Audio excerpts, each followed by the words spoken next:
What is up, family? We have another Patreon request. We got France 98. I should know how to say that. 98. 98.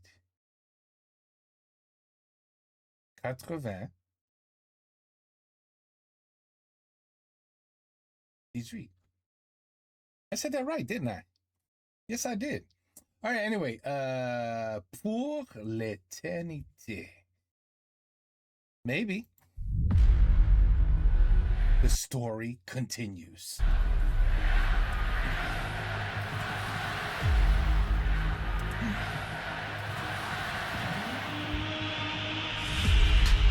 TF1. I love TF1. Much better than Canal Plus. At least for YouTube.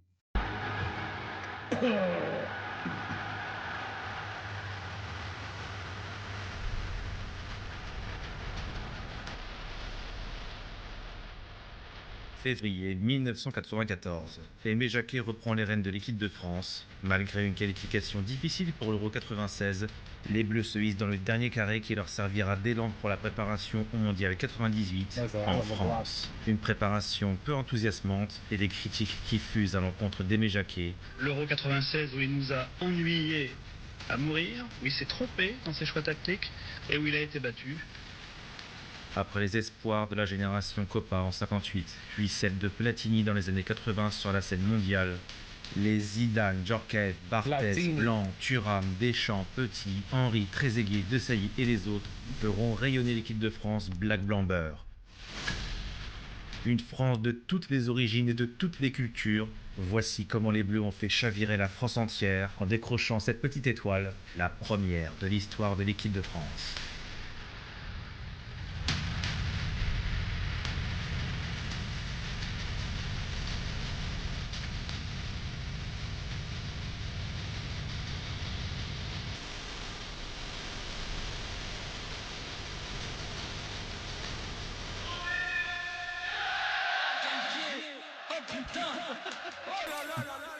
Mesdames, Mesdemoiselles, Messieurs, bonsoir. Bienvenue au Stade de France. Ce 28 janvier est une journée historique.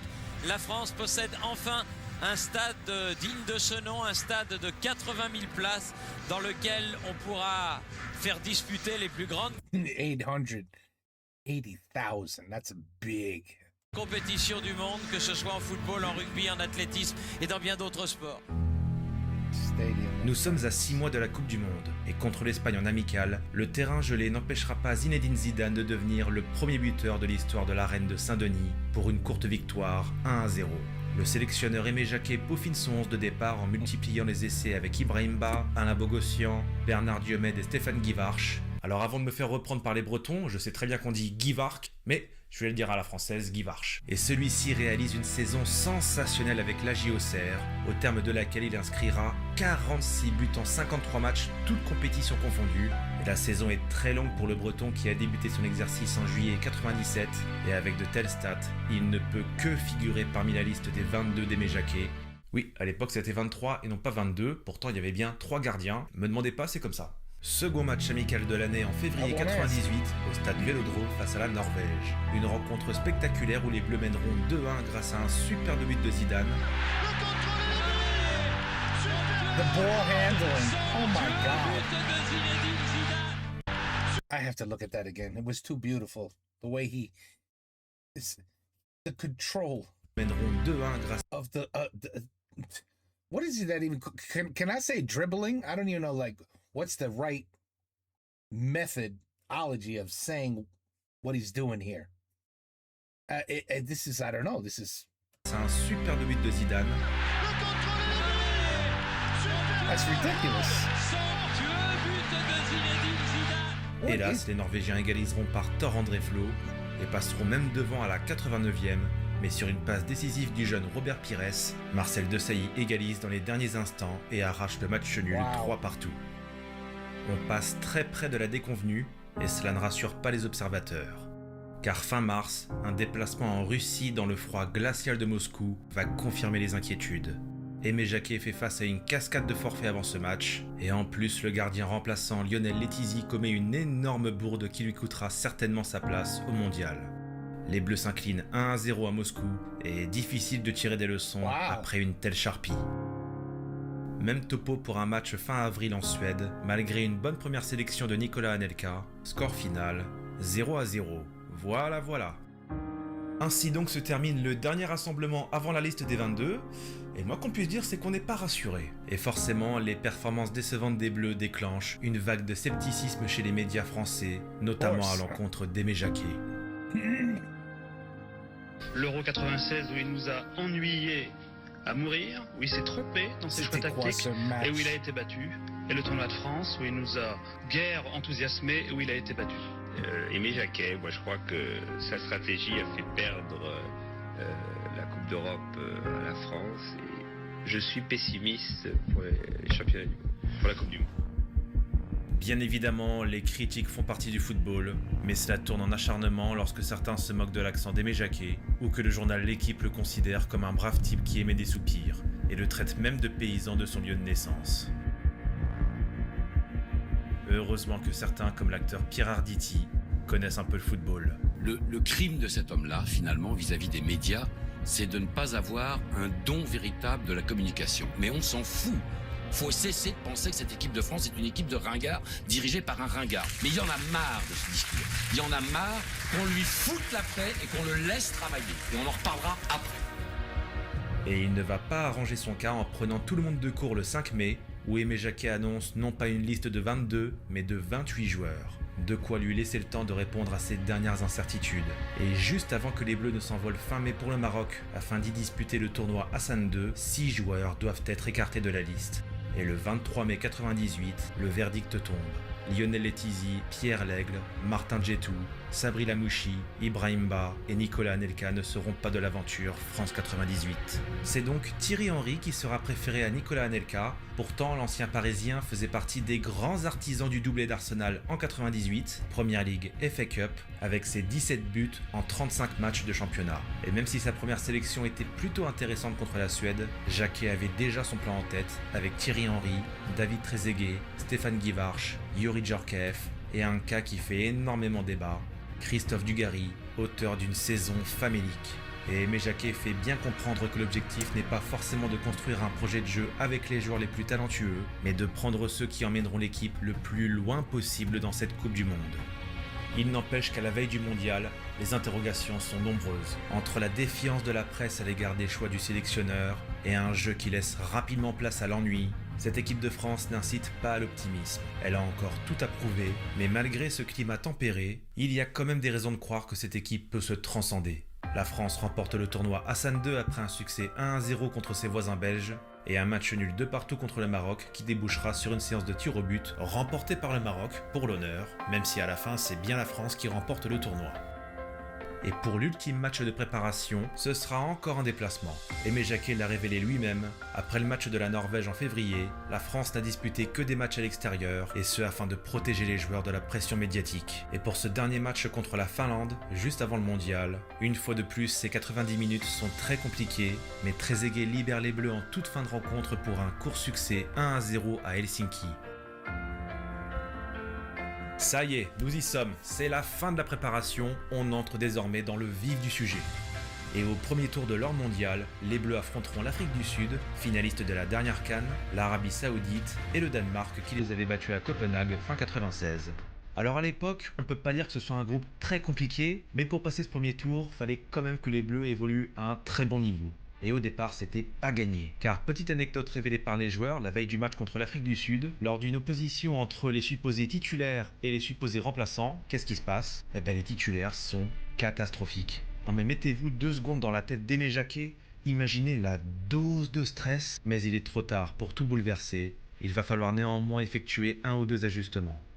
J'avais vu Thierry Henry, je lui ai dit écoute, prépare-toi, tu vas jouer. Tu dis rien à personne, mais tu vas jouer. Le très jeune Thierry Henry, 20 ans, va donc commencer à droite dans la profondeur avec Djorkaeff à gauche pour épauler Stéphane Guivarch en attaque. Zizou est aligné en 10, avec derrière lui en soutien le capitaine Didier Deschamps et Emmanuel Petit, le milieu de terrain d'Arsenal qui est de retour chez les Bleus. Lui qui était présent contre la Bulgarie en 93 mais absent à l'Euro 96, le blond chevelu fut appelé par Aimé Jacquet après une saison folle avec les Gunners. Et enfin, le grand point fort de l'équipe d'Aimé Jacquet, la défense Lisa, Blanc, Desailly et Thuram placés arrière droit. Voilà une des grandes certitudes du sélectionneur avec ses latéraux qui vont fortement participer à l'animation offensive, notamment avec de longues passes et même des centres. Tandis que cette charnière Blanc-Desailly est extrêmement solide, entre la relance du Marseillais et le barrage posé par Marcel Desailly qui incarneront le leitmotiv d'Aimé Jacquet tout au long de ce mondial, à savoir ne surtout pas prendre de but.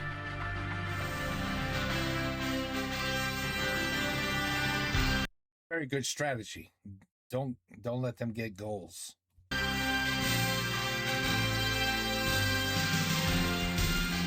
« 12 juin 98, premier match des Bleus à Marseille contre l'Afrique du Sud. Mais problème, le Mistral souffle fort, très fort.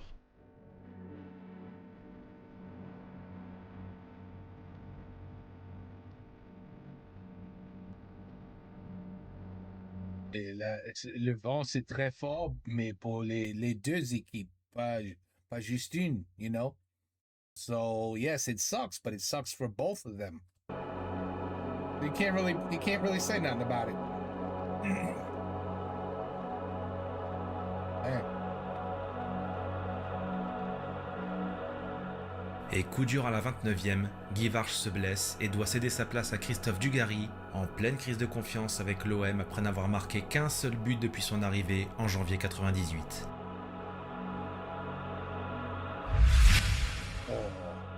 Et pour couronner le tout, son pied d'appui lui fait manquer sa passe, et derrière, c'est un coup franc pour les Sud-Africains, heureusement sans gravité.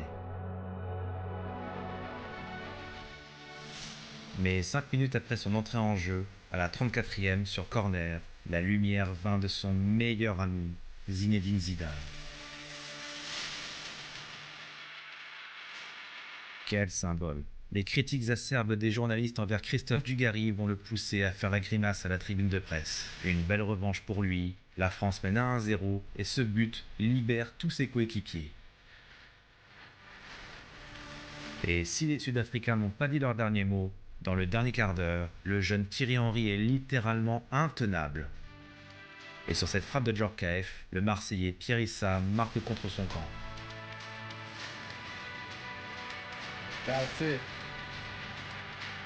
Et cette sublime prestation de Titi ne pouvait s'achever sans qu'il inscrive le premier de ses 51 unités en bleu pour porter le résultat à 3-0. Entre le but de Dugas et le super match de Titi, là franchement Aimé Jacquet il en a bouché un coin. Et petit à petit les critiques de la presse vont s'estomper, puisque les faits sont là, hein. La France a parfaitement réussi son entrée, mieux, elle n'avait jamais aussi bien débuté une Coupe du Monde depuis 1958 et un succès 7-3 sur le Paraguay. Second match contre l'Arabie Saoudite au Stade de France. Cette fois, c'est Alain Bogossian et Bernard Diomède qui seront titularisés au milieu de terrain avec Dédé et Zizou. En l'absence de Guivarch blessé, Dugas est aligné seul en pointe et Henry confirmé sur le côté droit, placé un peu plus haut sur le terrain que Diomède qui aura un rôle plus axial et dans la construction du jeu. Et après un carton rouge direct qui va laisser les Saoudiens à 10 dès les 20 premières minutes, le malheureux Dugarry qui commençait à prendre confiance va se claquer sur cette action et céder sa place à Trezeguet. Ce sera donc le jeune duo 100% monégasque Henry Trezeguet qui va devoir porter la France dans ce second match.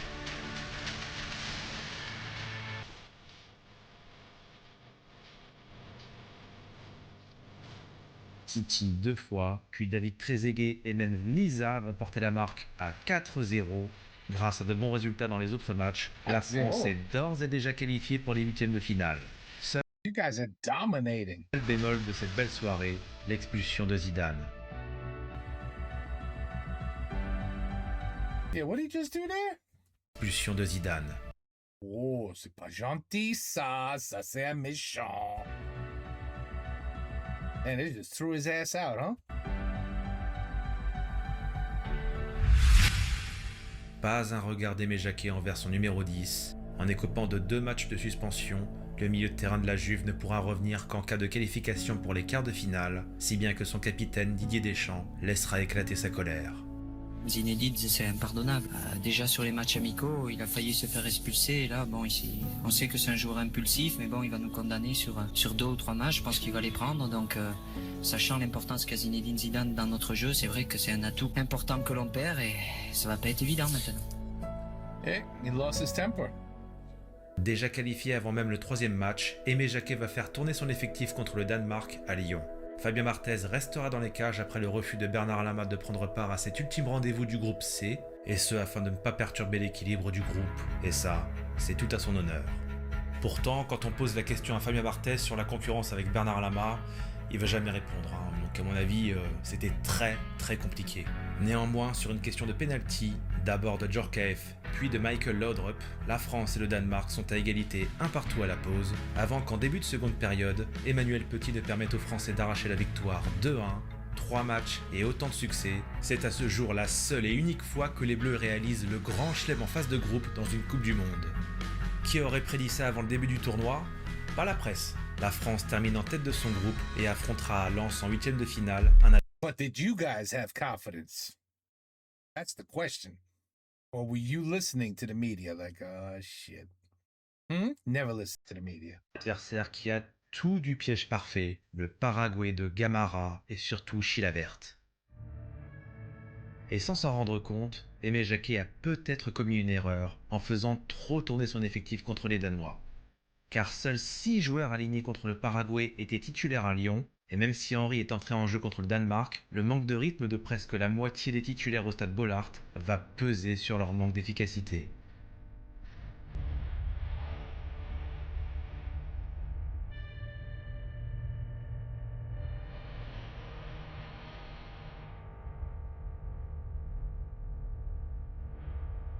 Oh.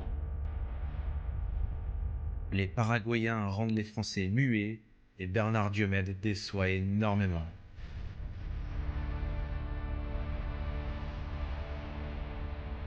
Et quand la chance ne sourit pas,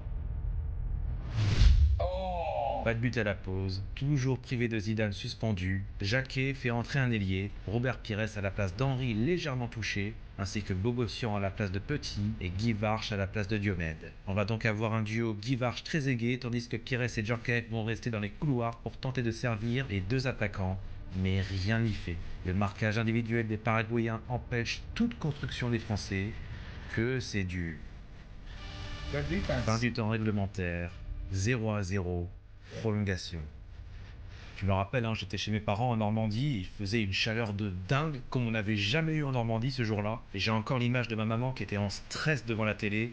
Et c'est là que j'ai compris qu'il se passait quelque chose de très important. Sans compter qu'à l'époque, il y avait le fameux but en or. Alors ça, pour les jeunes qui n'ont pas connu ça, le but en or, c'était une règle extrêmement spectaculaire. En prolongation, le premier qui marque a gagné et c'est la fin du match instantanée. Wow. Ouais, c'est chaud. Le début de la prolongation.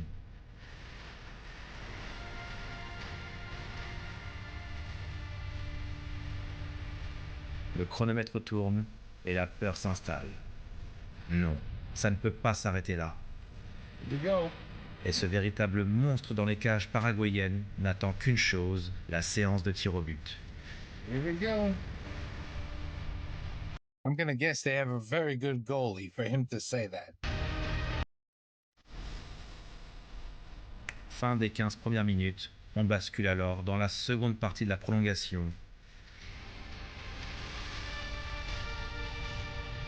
Et soudain, une mouche a piqué Laurent Blanc. Le briscard de 32 ans ne cesse de monter et fait encourir à sa défense un énorme risque. Ça, c'est typiquement la fibre du footballeur d'expérience. Personne ne peut l'expliquer, mais Laurent Blanc, à ce moment-là, il a senti les trucs venir. 113e minute de jeu, remise de Trezeguet pour Lolo White. Allez, ouais, Laurent Blanc qui sauve la maison. Le but en or. Laurent Blanc qui sauve la maison alors qu'il restait 8 minutes. Tout le Paraguay est écroulé dans la surface de réparation. Depuis le début du mondial, la France n'a toujours pas encaissé le moindre but dans le jeu, Et alors que l'Italie attend les Bleus en quart de finale, à Lens, il s'est passé quelque chose. Comme un espoir qui vient de naître, comme si ce rêve d'aller au bout pouvait enfin devenir réalité. Le son de la victoire se fait de plus en plus fort, en témoigne cette petite musique qui fait déjà danser le vestiaire français.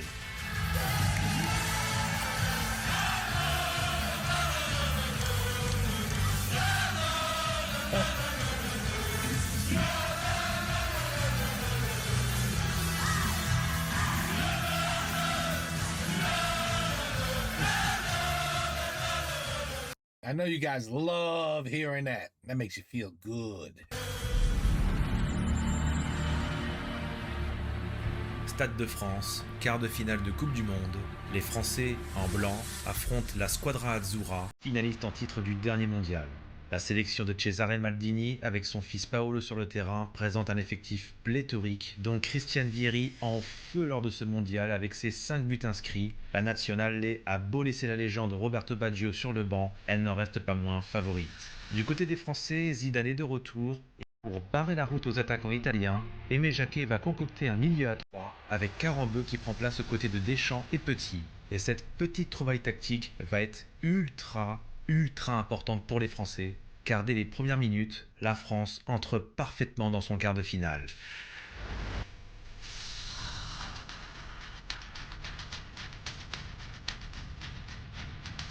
Some of these ball handles are amazing to me.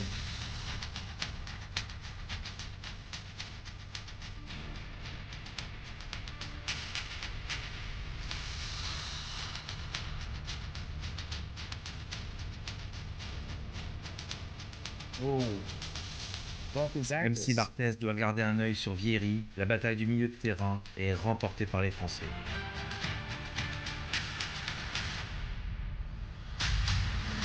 On est rarement déçu lorsque Zidane joue en blanc en quart de finale de Coupe du Monde. D'ailleurs, tous les joueurs de l'équipe de France répondent présents. Fabien va au charbon, Del Piero est en grande souffrance face à Laurent Blanc et Lilian Thuram, le colosse Manu Petit est en pleine bourre, et le rôle du Guivarch est intéressant, en charge d'attirer les défenseurs italiens vers lui afin de créer des espaces pour ses coéquipiers, et cette stratégie fonctionne plutôt bien. L'équipe de France affiche un superbe visage, se montrant rassurante, conquérante, percutante et sérieuse.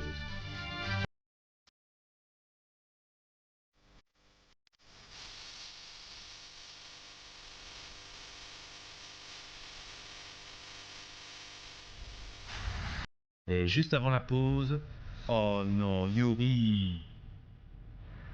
Mais attention, car dans ce contact, même dominée, l'Italie n'est pas morte et peut frapper à tout moment. Mais les Français sont présents et continuent de pousser. Ouh, attention à ce vilain geste. Seul noir jaune, Guivarch s'en sort bien. L'arbitrage est plutôt clément, mais les joueurs restent dans leur match. Pas de simulation. Les 22 acteurs restent concentrés sur ce duel très tactique, du bon vieux foot des années 90 comme on l'aime. Pas toujours de bonnes inspirations, mais ce n'est pas le plus important, puisque l'intensité des grands matchs est bien là. Et en seconde période, mauvaise nouvelle pour les tricolores, la légende Roberto Baggio entre en jeu.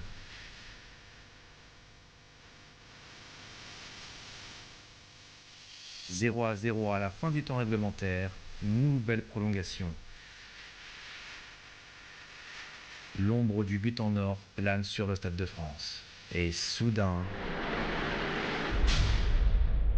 Comment Baggio n'a-t-il pas cadré ce tir? Peu importe, la France est toujours vivante dans ce quart de finale.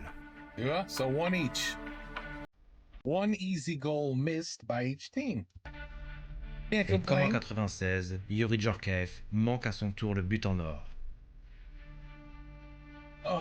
Frustrant, car la France a montré les crocs dans ce match, mais le score n'évoluera jamais, tout se décidera lors de la séance de tir au but. Here we go.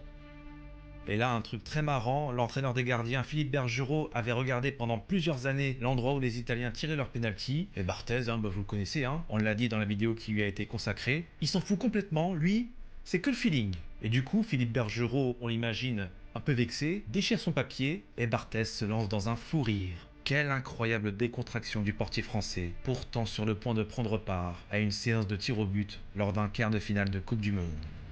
C'est une force d'avoir une telle personnalité dans son équipe. C'est le début de la séance.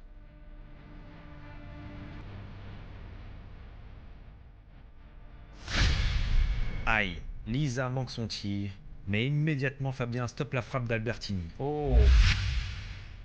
Entre Desailly, Deschamps et Djorkaeff, les anciens ne se sentaient pas prêts psychologiquement à prendre part à cette séance et laisseront la place aux plus jeunes. Et Titi et David se débrouilleront à merveille.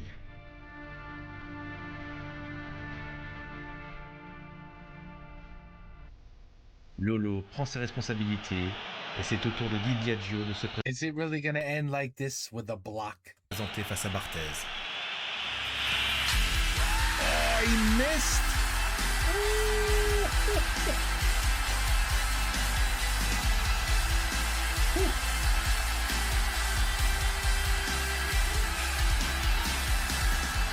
Absolument rien n'arrête cette équipe de France qui accède au dernier carré de sa Coupe du Monde.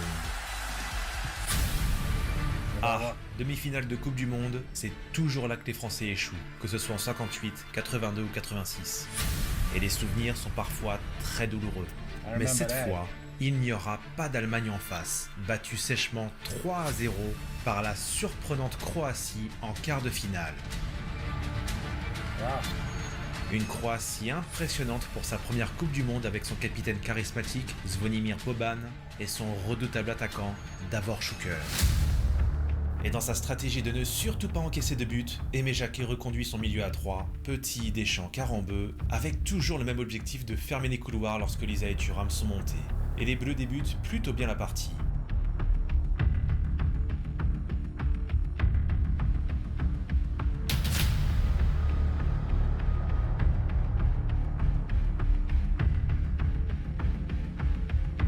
Mais problème qu'Aimé Jacquet n'avait pas prévu, Carambeu se blesse à la demi-heure de jeu, remplacé par Thierry Henry, un changement qui n'est pas du poste pour poste et qui va laisser un gros trou au milieu de terrain, permettant ainsi aux Croates et à leur milieu à 4, dont l'excellent Hazanovic, de créer le danger.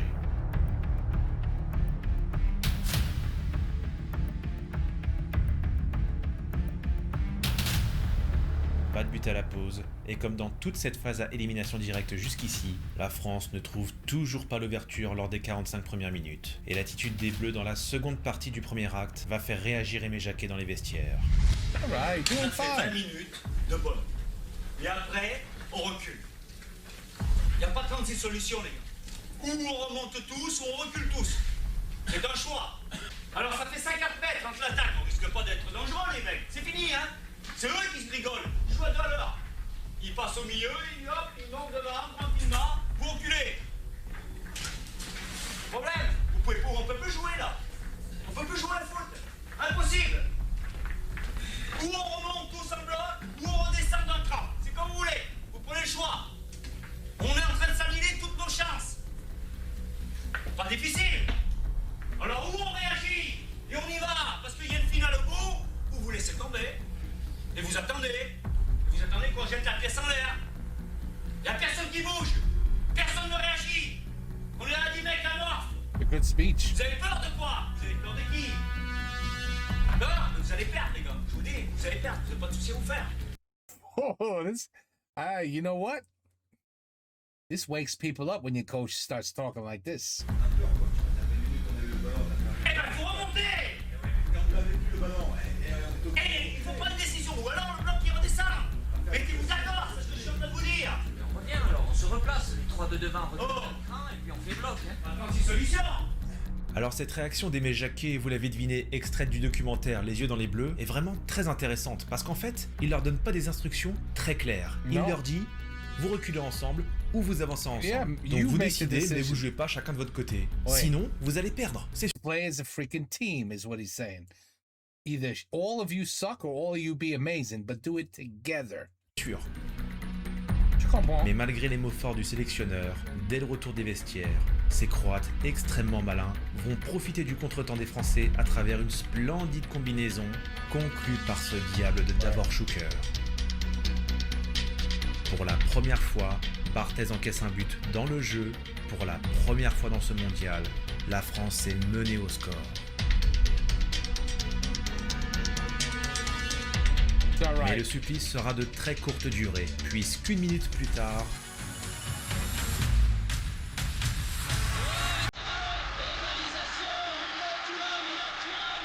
Égalisation de Thuram juste après le but de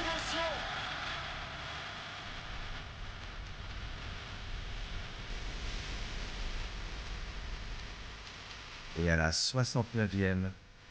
Il est passé, nouvelle frappe. But de Thuram. Le but extraordinaire de Didier. Il n'en avait pas marqué, mais il en met deux d'un seul coup lors de cette demi-finale du mondial. Oh, même ce partenaire se demande ce qui lui arrive. Mais hélas, le vilain Slaven Bilic va exagérer de manière honteuse un mauvais geste de Laurent Blanc. L'arbitre tombe dans le panneau. Oh, he did a LeBron. That's a LeBron move right there. That is such a he flopped. That's a flop right there. Slaven Bilic va exagérer de manière honteuse un mauvais geste de Laurent Blanc. L'arbitre tombe dans He even hit the wrong. He should have did this with his mouth. The guy went like this, and he went, "Oh, dude, at least get the right area correct." Oh la la. panneau. You fell for that shit. The Pas de referee fell finale for pour that. Lolo. Quel coup dur pour lui. Wow. Dans le Wow, dernier quart that d'heure, was- l'attention s'invite sur le terrain du Stade de France. Et soudain, Wow.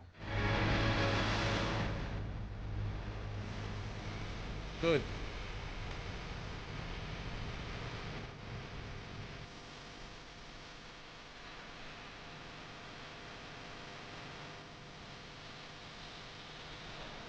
And now, we got ces Slay. Bleus n'ont donc aucune limite. La malédiction est rompue. Pour la première fois de son histoire, la France va disputer une finale de Coupe du Monde.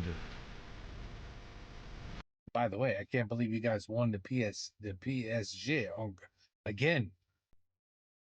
Wait, G. I always mess those two up. The PSG, man, twice. Repeat champions. Impressive.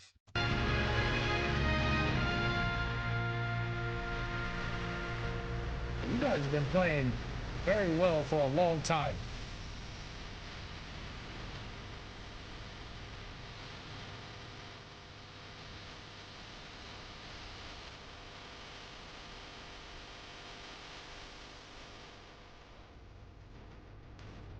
Dimanche 12 juillet 1998. Il fait beau. Un soleil resplendissant illumine le ciel bleu, très bleu. Dans quelques heures, la France va disputer une finale de Coupe du Monde contre le Brésil. Et ce, devant son public. Une expérience qui ne se reproduira peut-être jamais.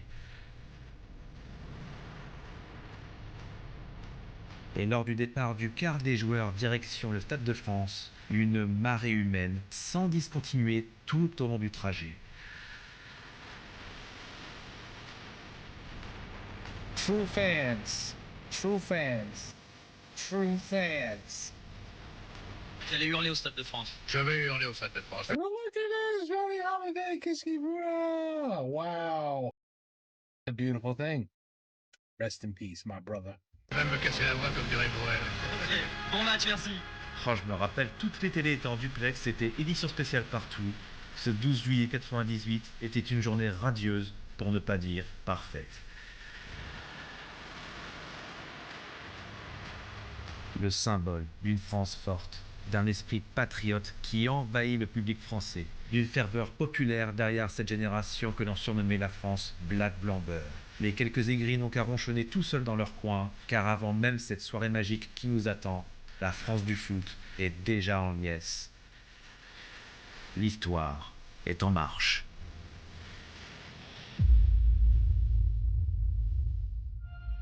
Et du côté du Brésil, c'est pas la grande joie, pas du tout même. La Seleção a eu une grosse frayeur pour son phénoméno, Ronaldo, victime d'un malaise cardiaque et transporté d'urgence à l'hôpital. À ce moment-là, côté français, on ignore absolument tout ce qui se passe, mais un événement majeur va intervenir à 1 heure du coup d'envoi. Sur la feuille de match, Ronaldo est absent. Wow. Et sur le coup, on se dit, It's their c'est du best bluff, player. parce qu'en plus, les Brésiliens ne sont même pas allés s'échauffer sur le terrain.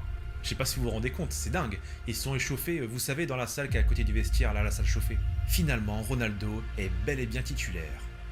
Et c'est là que je dis que c'est un coup de bluff, parce qu'en fait, psychologiquement, les joueurs brésiliens, forcément, ils ont été atteints par cet événement. Et ils voulaient pas donner d'indice aux Français, parce que si jamais ils s'échauffaient sur le terrain avec les titulaires, les Français auraient vu que Ronaldo allait finalement jouer. Ils ont voulu entretenir le suspense avec le résultat qu'on connaît.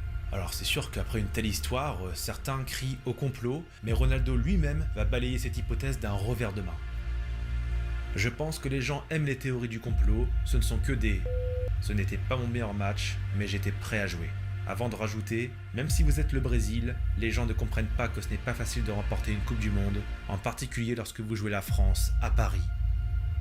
C'est donc dans cette ambiance très particulière que les Brésiliens vont aborder cette finale, et ce face à des Français totalement galvanisés par l'enjeu. Fabien Barthez révélera même que c'est dans le tunnel menant au terrain que les Bleus savaient qu'ils allaient gagner.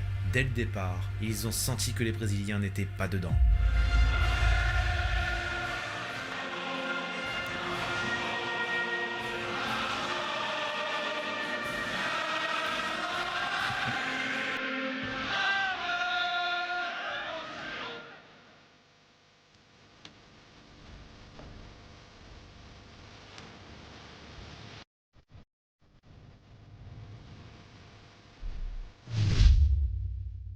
Christian Carambeu, lui, est remis de sa sortie prématurée contre la Croatie et reprend sa place dans le 11 de départ pour former ce désormais fameux milieu à 3 qui fera la force des Français dans les derniers matchs de ce mondial. A noter également la présence de Franck Leboeuf en défense centrale qui remplace Laurent Blanc, suspendu. Sinon, c'est du grand classique. Côté Brésil, comme on le disait, Ronaldo est bien là, mais le reste de l'équipe semble encore traumatisé par l'événement. Cette Seleção, déjà mal en point contre le Danemark en quart de finale et en proie à de grosses erreurs défensives, ne se présente pas au Stade de France sous son meilleur jour. Et c'est parti pour la conclusion de cette 16e édition de la Coupe du Monde.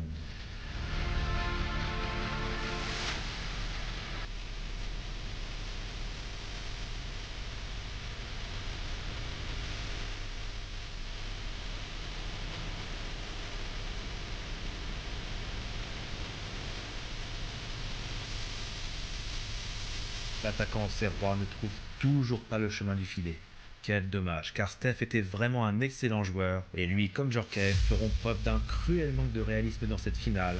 Heureusement, car pendant que Roberto Carlos s'énerve, un joueur français plutôt en demi-teinte jusqu'ici va se réveiller au bon moment sur un corner d'Emmanuel Petit.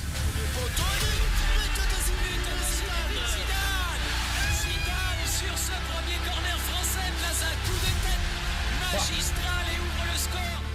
Et alors que Fabien est quasiment en train d'achever le phénoméno, Guy Barche manque encore de lucidité devant Taffarel. Et pourtant, c'est lui qui va chercher le corner que va tirer Youri Djorkaeff. Djorkaeff et but Zidane. Je vous avais dit, il y avait le corner de Pelé, il y a eu 2 corners et c'est le doublé de Zinedine Zidane. Juste avant la mi-temps, l'équipe de France met 2-0 face au Brésil au Stade de France. Zizou signe le doublé en finale avec ce ballon qui passe entre les jambes de Roberto Carlos. Tant pis pour lui. Par la suite, la prestation de Didier Deschamps, est-ce qu'on en parle ?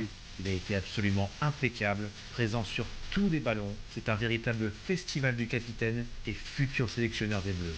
Et même quand Ronaldo trouve le cadre, Fabio de Spam est imperturbable. Ces Français sont tellement sereins, et plus les minutes passent, plus les Brésiliens s'insultent, et plus le rêve inespéré semble se rapprocher.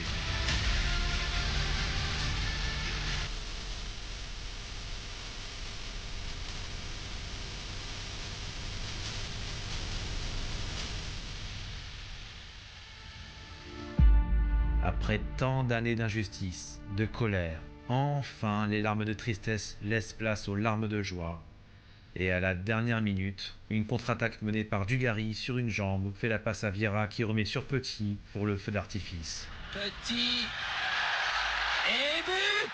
Troisième but d'Emmanuel Petit qui marque à la dernière minute. Délire dans le Stade de France, 48e minute et c'est fini. L'équipe de France est championne du monde. Vous le croyez ça? L'équipe de France est championne du monde en battant le Brésil.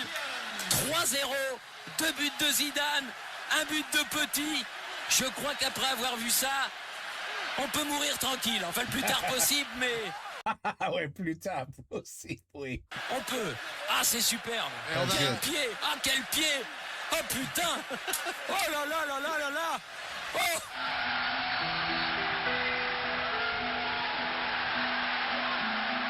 That's good. Did they bump? You have good memories, huh?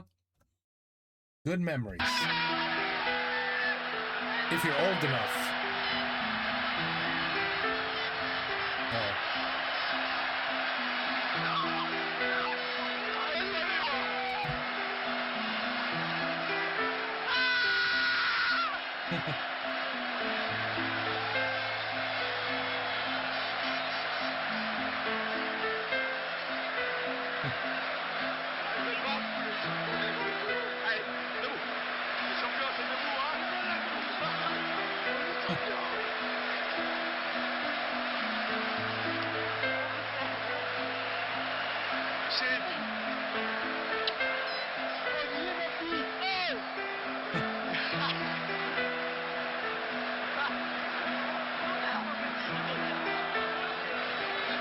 It's nice to be champions.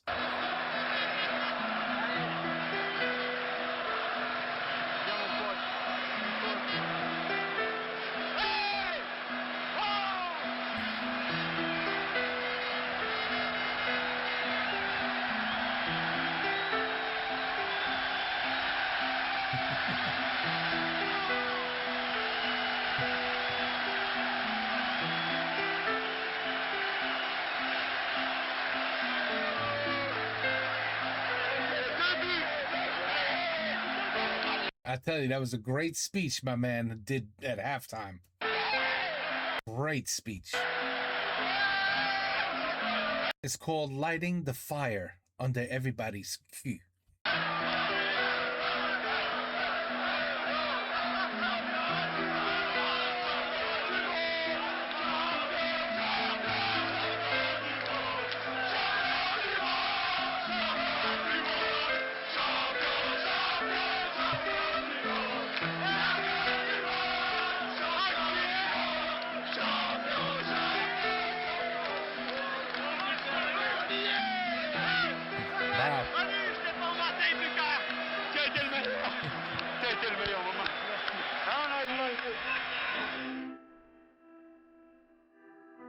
Nice, nice. Et 1, et 2, et 3-0.